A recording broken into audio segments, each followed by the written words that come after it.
নমস্কার বন্ধুরা, Tiyasha food house চ্যানেলে সকল বন্ধুদের স্বাগত জানিয়ে নতুন একটা রেসিপি নিয়ে আজকের ভিডিওটি শুরু করব। আজকে আমি আপনাদেরকে চিচিঙ্গা দিয়ে একটি ইউনিক রেসিপি বানিয়ে আপনাদের সঙ্গে শেয়ার করব। চিচিঙ্গার এই রেসিপিটা খুবই সহজ আর খেতে খুবই দারুণ। আজকের রেসিপিটা আপনারা অবশ্যই দেখবেন, আশা করছি আপনাদের দেখলে খুবই ভালো লাগবে। এছাড়া স্কিপ না করে পুরো ভিডিওটি দেখতে থাকবেন। চিচিঙ্গার এই রেসিপিটা গরম ভাতের সাথে খুবই ভালো লাগবে আর রুটি দিয়েও ভালো লাগবে, তাই আশা করছি আপনারা পুরো ভিডিওটি দেখতে থাকবেন। এখানে আমি 3টে চিচিঙ্গা নিয়ে নিয়েছি। চিচিঙ্গাগুলোকে প্রথমে ভালো করে চেঁচে নিয়ে তারপরে কেটে নেব। চিচিঙ্গাগুলোকে ভালো করে চেঁচে নিয়ে কেটে নিয়েছি। ঠিক এরকম সরু সরু করে চিচিঙ্গাগুলোকে কেটে নিতে হবে। চিচিঙ্গাগুলো সিদ্ধ হতে একটু টাইম নেয়, তাই সরু করেই কেটে নিলে ভালো হবে। এরপরে আমি মূল রান্নায় চলে এলাম। রান্নার জন্য প্রথমে কড়াইতে দিয়ে দিলাম সর্ষের তেল। সর্ষের তেলেই রান্নাটা ভালো লাগবে খেতে। তারপরে দিয়ে দিয়েছি ফোড়নের জন্য কালো জিরা আর দিয়ে দিলাম 4টে চেরা লঙ্কা। ফোড়নটা থেকে যখন খুব সুন্দর গন্ধ বেরোবে তখন এর মধ্যে আমি দিয়ে দেব কেটে রাখা চিচিঙ্গা। সব চিচিঙ্গা একসঙ্গে তেলের মধ্যে দিয়ে দিয়েছি। এখন তেলের মধ্যে ভালো করে নেড়ে চেড়ে চিচিঙ্গাগুলোকে প্রথমে ভেজে নিতে হবে। চিচিঙ্গার এই তরকারিটা রান্না খুবই সহজ, একেবারে কম সময়ের মধ্যে রান্নাটা হয়ে যাবে কোনো রকম ঝামেলা ছাড়াই। হাতে যদি কম সময় থাকে তাহলে চিচিঙ্গার এই চচ্চড়িটা অবশ্যই আপনারা বাড়িতে একবার হলেও রান্না করে নেবেন। এরপরে আমি চিচিঙ্গাটা ঢেকে দিলাম যাতে খুব ভালোভাবে সিদ্ধ হয়ে যায়। তারই মাঝে আমি পোস্তটা বেটে নিচ্ছি। এখানে আমি শিলে পোস্তটা বেটে নেব। আপনারা চাইলে মিক্সচার মেশিনেও বেটে নিতে পারেন, তবে শিলে বেটে নিলেই বেশি ভালো হবে, বাটাটা একদম মিহি পেস্ট হবে, সেই কারণে আমি শিলে বেটে নিচ্ছি। সামান্য একটু জল দিয়ে এখন পোস্তটা খুব ভালো করে শিলে বেটে নিচ্ছি। পোস্তটা খুব ভালো করে বাটা হয়ে গেছে, একদম মিহি পেস্ট হয়ে গেছে, কোনো রকম দানা দানা নেই। এরপরে চিচিঙ্গার ঢাকনাটা সরিয়ে আমি দেখে নেব কতটা সিদ্ধ হলো। চিচিঙ্গা থেকে অনেকটাই জল বেরিয়ে গেছে, আর এই জলেই পুরো চিচিঙ্গাটা ভালোভাবে সিদ্ধ হয়ে যাবে।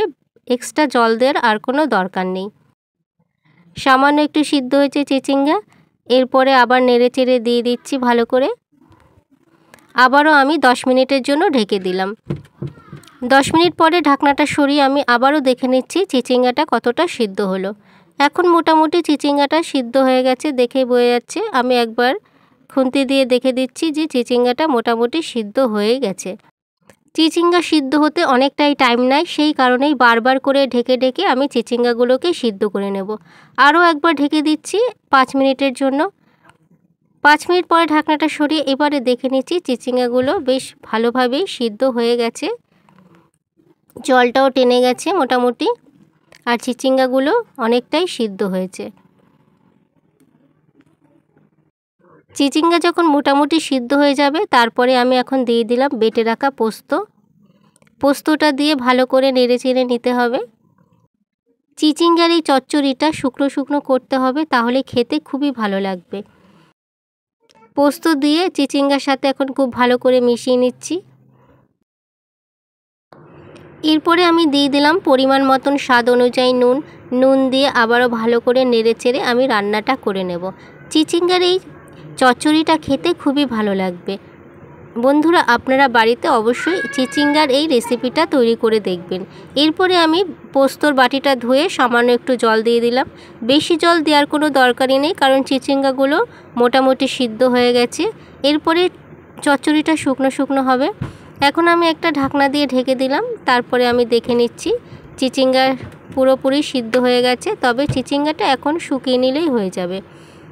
চিচিঙ্গার এই চচ্চড়ি একদম শুকনো শুকনো হবে আর খেতেও ভালো লাগবে। রান্নাটা অনেকটাই হয়ে আসছে, তবে আরও শুকনো শুকনো হবে। চিচিঙ্গার থেকে জলটা একেবারে পুরোপুরি যখন টেনে যাবে তখনই রান্নাটা মোটামুটি হয়ে যাবে। অনেকটাই কিন্তু এখন হয়ে গেছে চিচিঙ্গার এই চচ্চড়িটা, আর চচ্চড়িটা শুকনোও হয়ে গেছে। এরপরে আমি দিয়ে দিলাম 1 চামচের মতন চিনি। চিনিটা দিলে খেতে খুব ভালো লাগবে, যেহেতু নিরামিষের তরকারি। নিরামিষ তরকারিতে চিনি দিলে খেতে খুব ভালো লাগে। আর এখন চচ্চড়িটা পুরোপুরি হয়ে গেছে, এবারে আমি চচ্চড়িটা নামিয়ে নেব।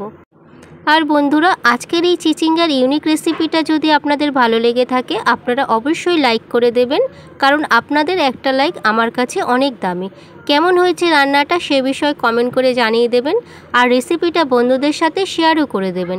পরবর্তী এই ধরনের আরও নতুন নতুন রান্নার রেসিপি পাওয়ার জন্য চ্যানেলটিকে সাবস্ক্রাইব করে দেবেন, আর পাশে থাকা বেল অপশনে ক্লিক করবেন, যাতে পরবর্তী রান্নার ভিডিও আপনার ফোনে প্রথমেই পৌঁছে যায়।